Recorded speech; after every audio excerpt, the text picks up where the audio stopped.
these things which we have in us. And so when it talks about relationships, there's a reason why something different than you has a tendency to attract you. Yeah. Because in an innate way, there's something that they bring to the table that you don't possess, whether it be a mindset, whether it be an understanding, and you're able to build off of that and achieve and accomplish things that you never imagined you could do.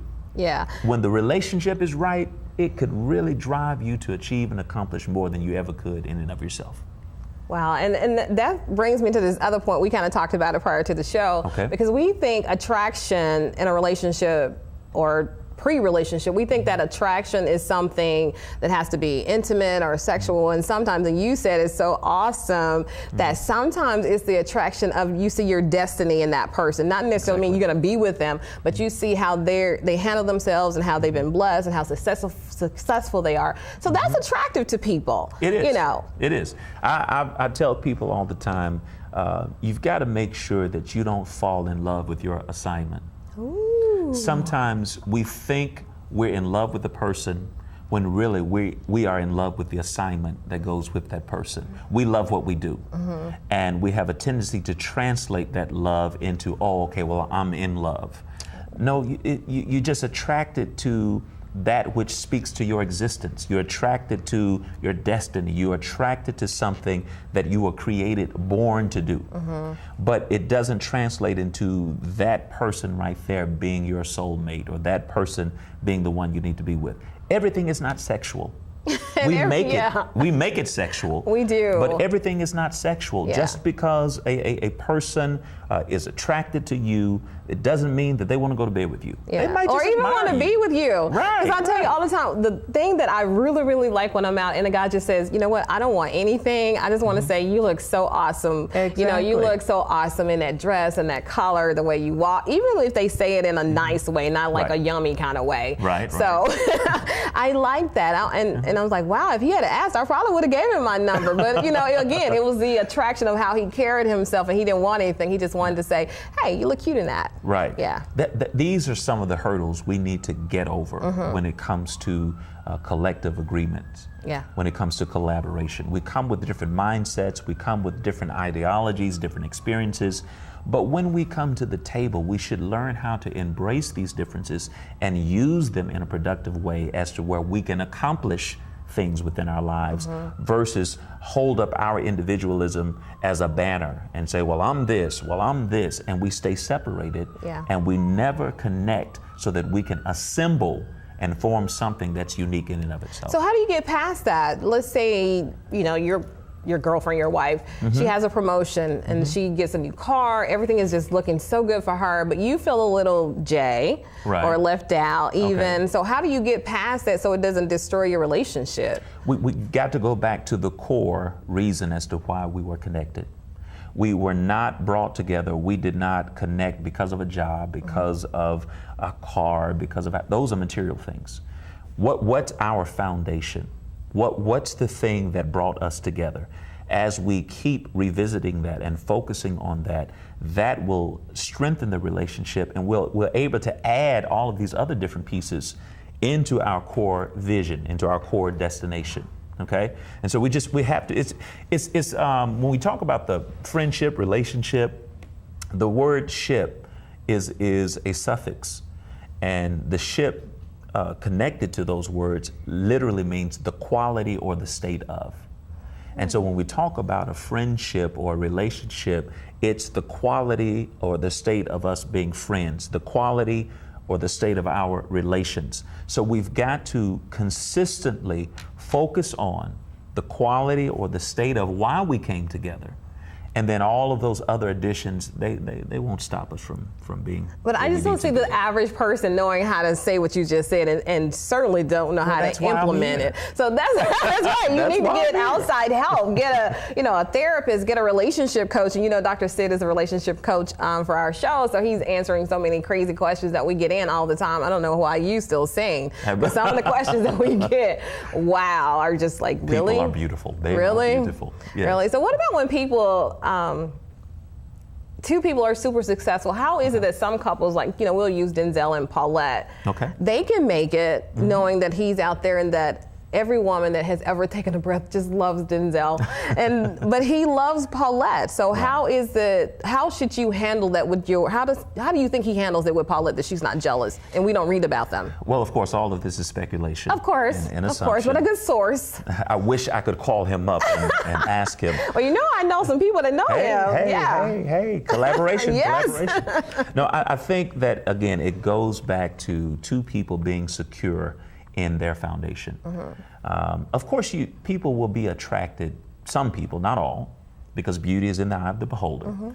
But you should expect for some people to be attracted to what you're attracted to. Yeah. But simply because they admire the fruit, it doesn't mean they get a chance to taste the juice. Yeah. That's yours. And you should be proud of the fact that, yes, my man looks good. Yes, my woman looks good. Yes, they're representing well, but I'm secure within our relationship. I love to see them succeed. I love to see them accomplish, but I know of our connection, and that's what brings me assurance. And I'm sure Brother Denzel does a wonderful job. As all of the ladies are swooning over him, he does a wonderful job of reminding his wife that you are still my choice. Okay, that leads into this point, because whose job is it? Let's say we're together and I'm so insecure. Every time you get a phone call, I'm like, okay, who was that? And every time somebody looks at you, I'm, just going crazy. Is it my job to do something about that insecurity, or is it your job as my significant other to say, hey, Loretta, you know what? I don't want anybody else but you, baby. Do you get tired of reassuring me? No, it's a shared responsibility. It's our job. It's my job to make sure that I show you my faithfulness. I'm transparent. You can locate me. You know where I am. It's my job to communicate that to you. But it's your job to then take that information and to battle that battle of insecurity. You have to renew your mind as far as, what are you meditating on? What's your focus? What's the core issue? All insecurity is based within some type of fear. And so we need to get to the root of it. Instead of dealing with the symptoms, let's get to the root of it. What's your fear? What are you fearful of? And once you address that issue, along with me supporting and me showing my transparency and me being accountable to you, we can overcome that, or we should be able to overcome that. And see, that makes a lot of sense to us, but generally people, because I get people, my friends ask me that kind of stuff. I'm like, but it goes. I don't know. It goes back to what we're saying. That collaborative agreement produces those individual successes. And so you might not know what to do, but you should have within your circle or within your connection someone you can collaborate with. What if he says it's not my issue? The battle or the responsibility of it is not his, but the support of you, because you are connected, he shares that responsibility.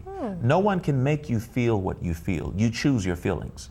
Now, people can give you options, but it's still ultimately your choice. But if you are connected with someone like that in the relationship, he or she should be sensitive to your struggles, and they should come along to assist you in overcoming those struggles, but they cannot take responsibility for that. Okay, what about in a business relationship? Two partners or three, one person's not carrying their weight, but because there's a business, you take the good and you get the success. So everybody's successful, like the tide raises all boats. So how do you handle that when you're all collaborating to make this business successful, but you got this person over here that is, enjoying the glory part, but they don't do well when things are tough and they're just not pulling their weight? Well, from a business perspective, hopefully on the front end, you had a good lawyer put together an agreement or the terms of the partnership. And I think that it's important that within an effective and healthy collaboration, there should always be times where you can hold each other accountable. We can sit down, we can talk about it from a technical standpoint, legal standpoint, relational standpoint. Hey, this is what we agreed to. This is what we need for our partnership, the quality or the state of our partners to be healthy and whole. We need for you to carry your weight, do your part. And if not, then of course, from a business standpoint, there are legal remedies. Good point, because we talked about collaborations at the beginning of the show and how important it is for our destiny to be tied to these people. So should friends even have a contract? I think the contract of friendships are found in the common denominator. See, your 5th grade best friend might not be your 12th grade best friend.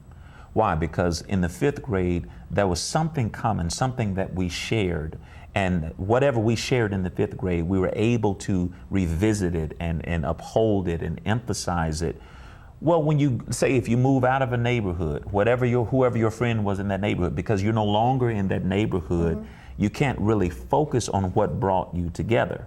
And so the, quote, contract of friendships are to remain true to the reason why we became friends.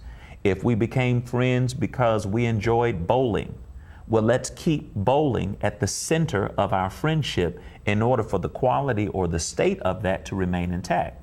But the reason why some friendships mess up is because we try to bring in our problems and bring in, well, let me borrow some money and but that's not the reason why we got together, and that can affect the quality of it. Okay, good stuff, Dr. Sid. So we have a few seconds left. Let's tell everybody how they can reach us on Facebook and Twitter, because social media is the thing. So, we are on all of it, so we're so easy to find. Right, well, I'm at Dr. Sid, Life Coach on Facebook, and you can go to askdrsid.com in order to get to me. And he's there, and you can send those questions to Dr. Sid and stop sending all of them to me, please.